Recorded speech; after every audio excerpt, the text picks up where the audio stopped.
Bonjour, c'est James Rory de la Ligue canadienne des compositeurs. Aujourd'hui, j'interviewe Félix-Antoine Coutu au sujet de sa nouvelle pièce Tétarde tête-à-tête. Vous pouvez entendre les 6 premiers de Pivot à Moonshot 3 ce 28 novembre. Dites-nous un peu de votre style compositionnel. Ça varie beaucoup. Je me suis souvent inspiré quand même pas mal par les ensembles pour qui j'écris. Dans les derniers temps, ça a été beaucoup une musique inspirée par le travail avec les synthétiseurs, aussi le chant harmonique là, pour aller justement dans la pièce que j'ai écrite pour Procoro.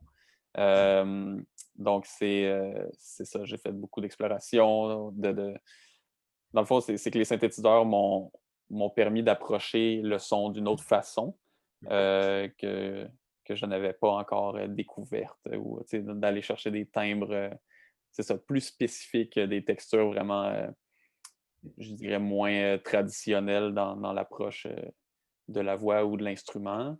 Et là, ces derniers temps, en fait, j'utilise comme l'électronique, plus avec des moteurs qui vont aller me chercher comme encore là d'autres façons de travailler le son. C'est ça. Donc, je me suis lancé dans une direction un peu pour aller essayer d'incorporer la musique électronique, dans le fond, à ce que je fais comme travail en musique instrumentale habituellement. C'est un peu nouveau pour vous. Ouais, c'est ça. Ouais. Euh, qu'est-ce que c'est le nom de la pièce que vous avez écrite? Ça s'appelle Tétard tout. Ouais, pardon. En fait, il y a deux trucs. La pièce s'appelle Tétard tête à tête.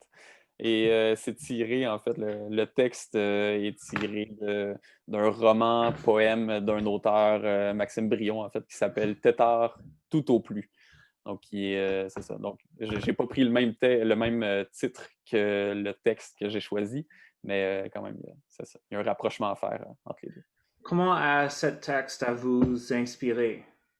Euh, En fait, la musique est arrivée avant le texte, je dirais, parce que j'ai commencé le travail avec des synthétiseurs, justement. Donc, je faisais des explorations, une improvisation, puis après ça, j'ai décidé de retravailler et de transposer à la voix. Et c'est à ce moment-là que le texte est arrivé dans la composition. Euh, dans le fond, je connais Maxime depuis assez longtemps et Hmm. il habite avec moi à Montréal. On collabore sur d'autres projets ensemble aussi dans le milieu du théâtre. Et là, je me demandais, en fait, je lui ai lancé comme ça, connais-tu des textes qui parlent un peu du lien avec la nature, ou en tout cas du Ouais. rapport de l'homme face à la nature? Et là, il m'avait envoyé quelques trucs en anglais, en français. Et finalement, il m'a envoyé, lui, le texte sur lequel il travaillait tout récemment. Et c'est ça qui s'appelle Tétard tout au plus.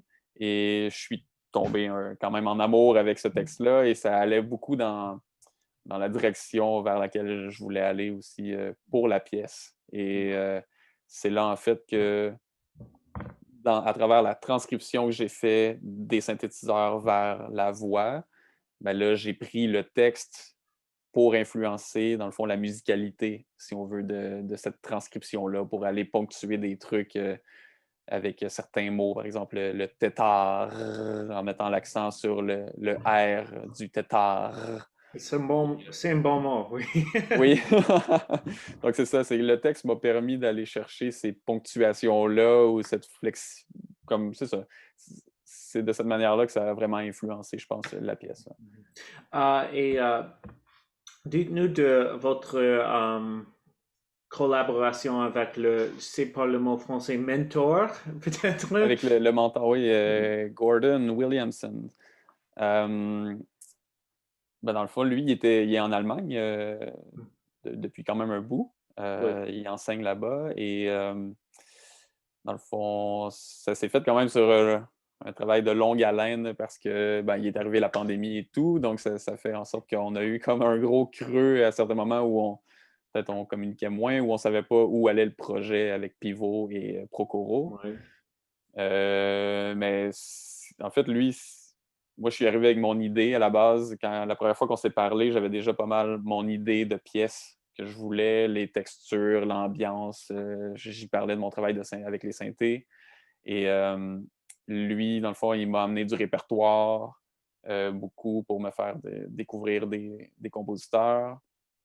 Je lui parlais aussi de l'overtone singing, le chant harmonique.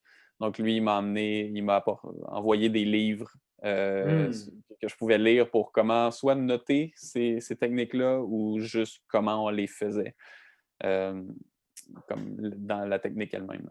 Ça, c'est un thème de votre groupe de pivot parce que Rebecca Gray, elles font le travail aussi sur le overtone singing. OK. C'est intéressant.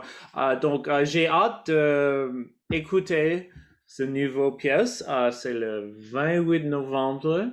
On vient de faire événement de Facebook.